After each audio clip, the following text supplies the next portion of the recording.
Bacaan dari Kitab Imamat. Tuhan Allah berfirman kepada Musa dan Harun, apabila pada kulit badan seseorang ada bengkak atau bintil-bintil atau panu yang mungkin menjadi penyakit kusta pada kulitnya, ia harus dibawa kepada Imam Harun atau kepada salah seorang dari antara anak-anaknya yang adalah imam. Karena orang itu sakit kusta, maka ia najis, dan imam harus menyatakan dia najis karena penyakit yang di kepalanya itu. Orang yang sakit kusta harus berpakaian cabi-cabi dan rambutnya terurai. Ia harus menutupi mukanya sambil berseru-seru, najis, najis. Selama ia kena penyakit itu, ia tetap najis. Memang ia najis. Ia harus tinggal terasing di luar perkemahan dan tempat kediamannya. Demikianlah sabda Tuhan.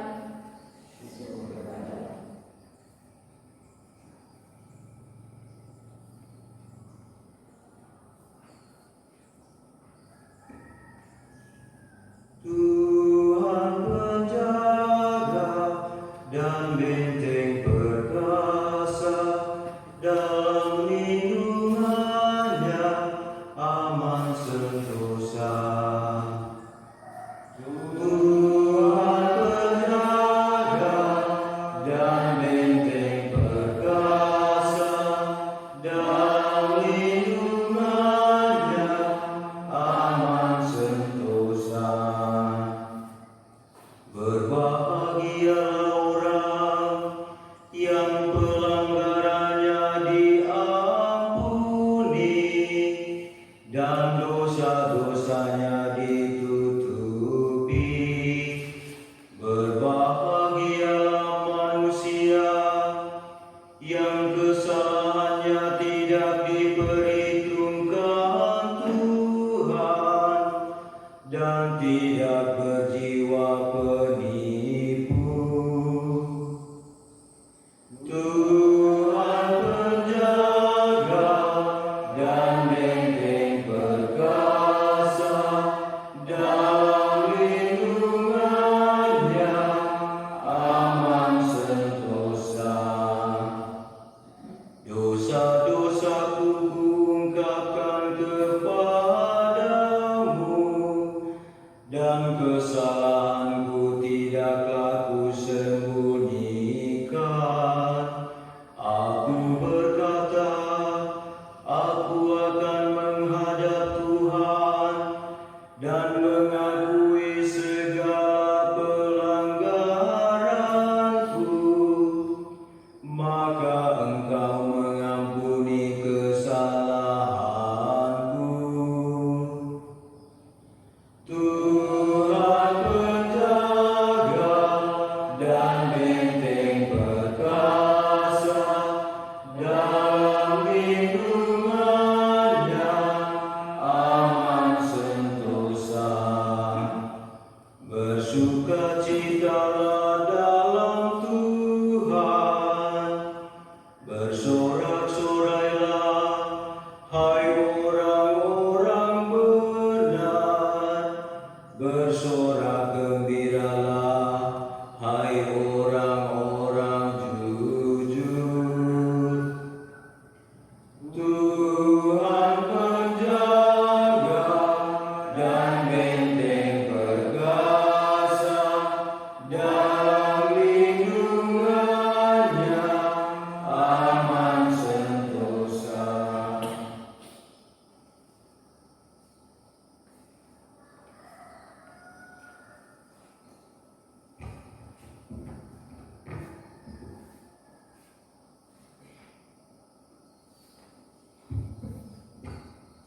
Bacaan dari surat pertama Rasul Paulus kepada jemaat di Korintus. Saudara-saudara, jika engkau makan atau minum, atau jika engkau melakukan sesuatu yang lain, lakukanlah semuanya itu demi kemuliaan Allah. Janganlah kamu menimbulkan sial dalam hati orang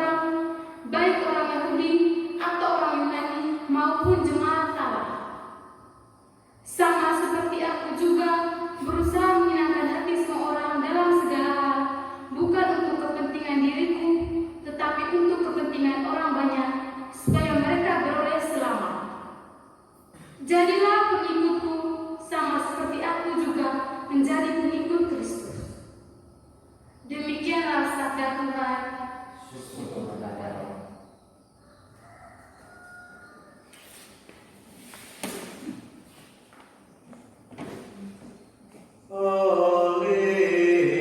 haleluya, haleluya,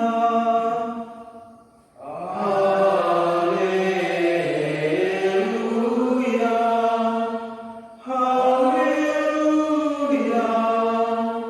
Seorang nabi besar telah muncul di tengah kita, dan Allah telah melawat umatnya. Haleluya, haleluya.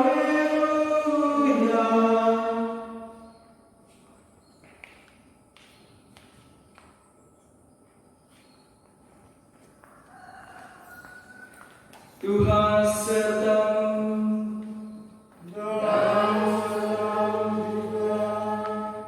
Inilah Injil Yesus Kristus menurut Markus. Dimuliakanlah Tuhan.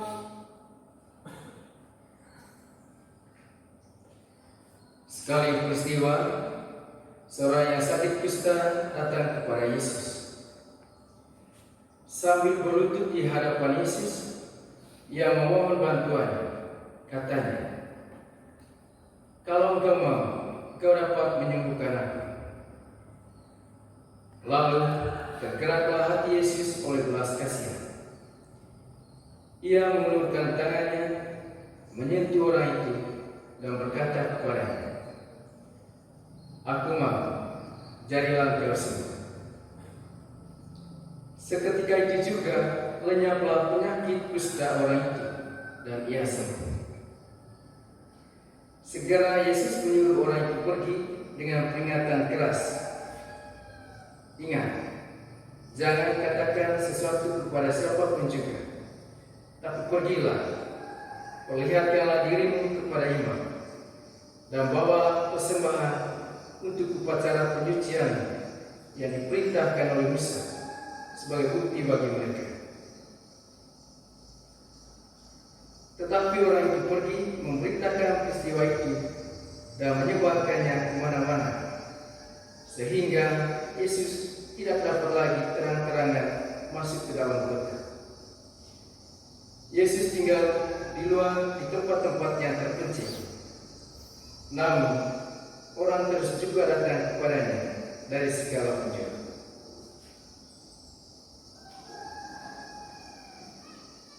Demikianlah Injil Tuhan. Terpujilah Kristus.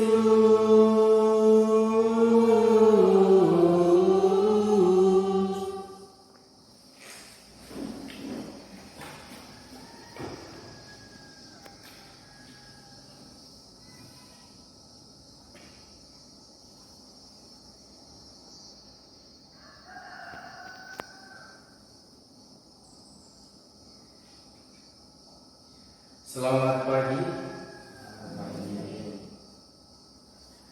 Bapak Ibu, saudara-saudari yang dikasihi Tuhan.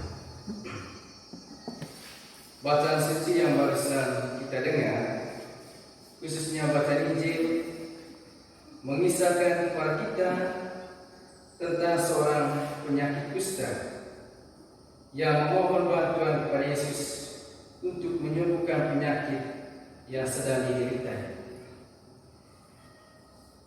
Permintaan penderita kusta ini dikabulkan oleh Yesus. Penderita kusta menjadi sembuh, dan dia pun menceritakan mujizat kemana-mana, walaupun Yesus sudah melarang. Dia sangat bahagia. Dia keluar dari situasi penderitanya. Dia tidak hanya bebas dari kesakitan fisik, tapi juga secara sosial. Selama menderita sakit kusta, dia diasingkan, dijauhkan, dan dinajiskan. Dalam bacaan pertama dalam kitab Imamat dijelaskan kepada kita sekalian tentang penderitaan yang dialami oleh orang yang menderita sakit kusta. Kita dengar tadi Tuhan Allah berfirman kepada Musa dan Harun, selama ia kena penyakit itu, ia tetap najis. Memang ia najis. Ia harus tinggal terasi di luar perkemahan tempat kediaman.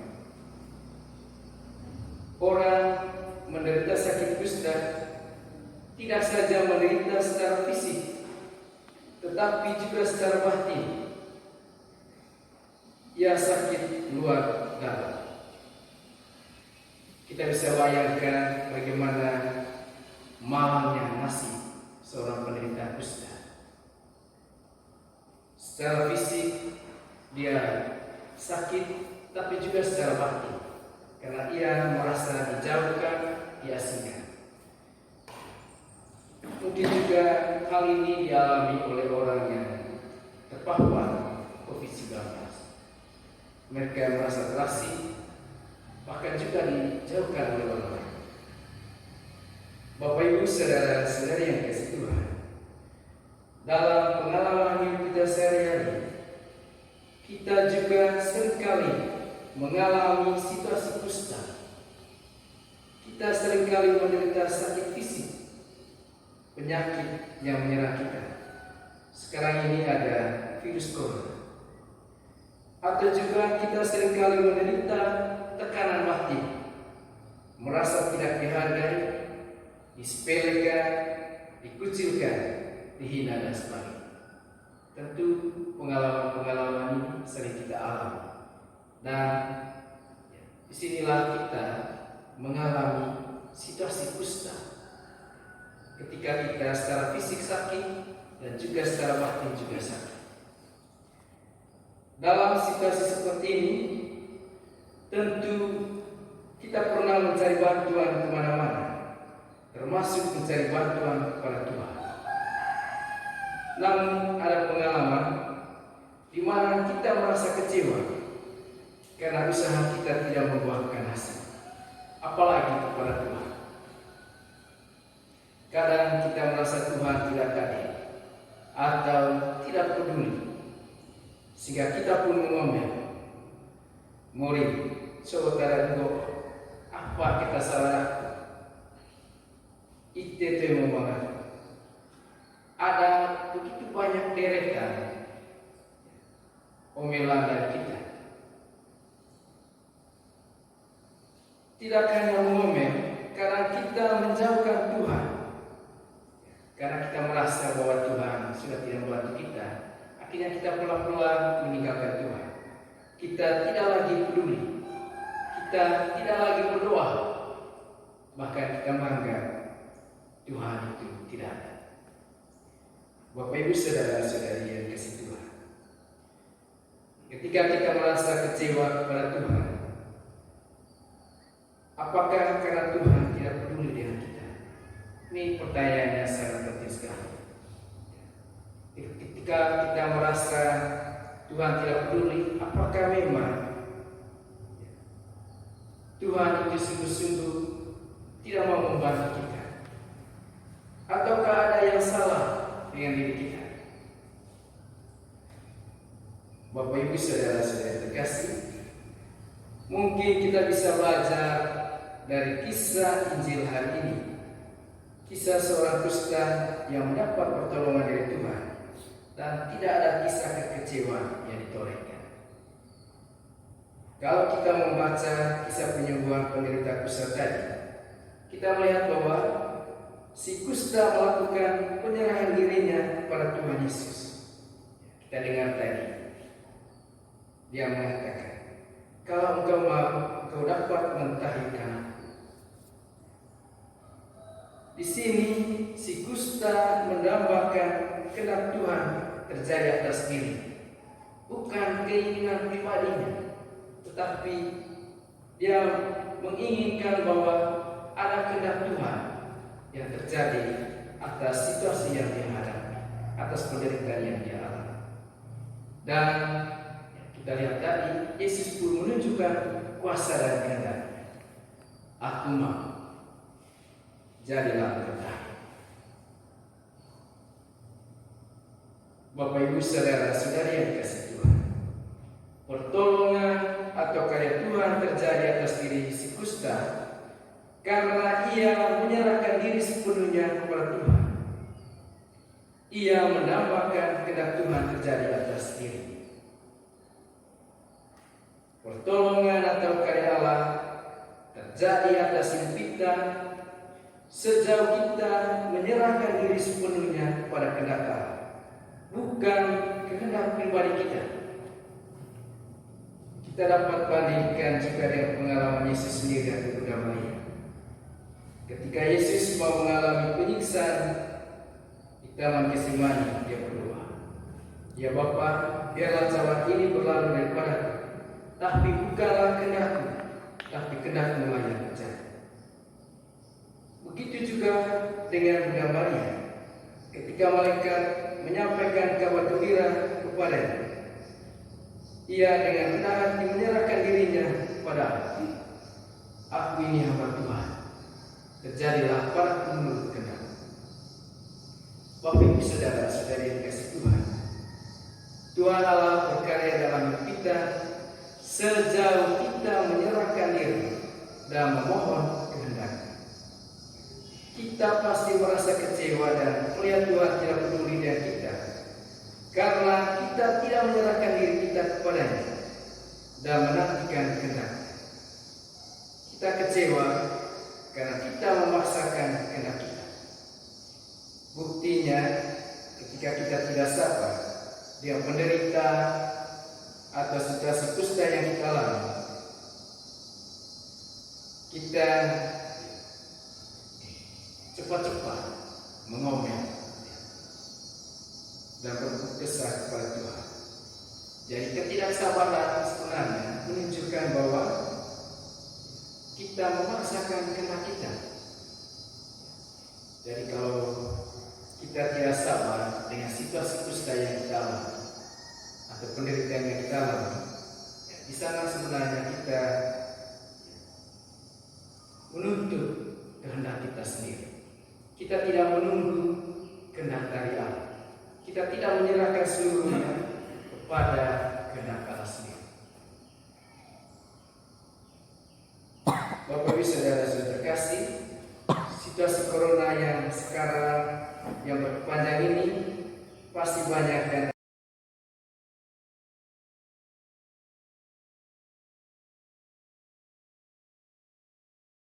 dan marah-marah dengan Tuhan. Tapi apakah sikap ini cukup membantu dan mempercepat pertolongan Tuhan? Tentu tidak. Kalau kita kembali kepada kisah pertolongan yang dialami oleh si kusta tadi, bukan kita mengandalkan kemauan kita sendiri, tetapi karena penyerahan diri kita. Kesabaran dan penyerahan diri adalah dua sikap yang membantu kita untuk mendapat pertolongan dari Tuhan. Tentu di sana juga kita tidak akan merasa cepat kecewa atau memberontak kepada Tuhan. Sabar dan tetap tekun menerima situasi kusta dalam hidup kita akan sangat membantu kita untuk mendapat pertolongan dari Tuhan.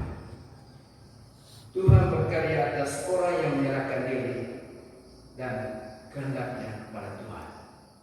Tinggal kita melihat, Bapak Ibu saudara-saudari, apakah kita sudah sepenuhnya menyerahkan diri kita pada kehendak Tuhan, atau kita lebih banyak mengedepankan kehendak kita sendiri? Kita bisa melihat hal ini dengan kita membandingkan pengalaman kita. Apakah kita cukup sabar atau tidak? Kalau kita tidak sabar, di sana kita lebih mengedepankan kehendak kita. Tapi kalau kita sabar menghadapi situasi penderitaan kita, berarti di sana kita sudah menyerahkan diri kita pada kehendak Tuhan. Karena itu pertanyaan kita sekalian. Pernahkah kita merasa kecewa dari Tuhan atas situasi kusta yang kita alami? Masih maukah kita mendapat pertolongan dari Tuhan? Semua Tuhan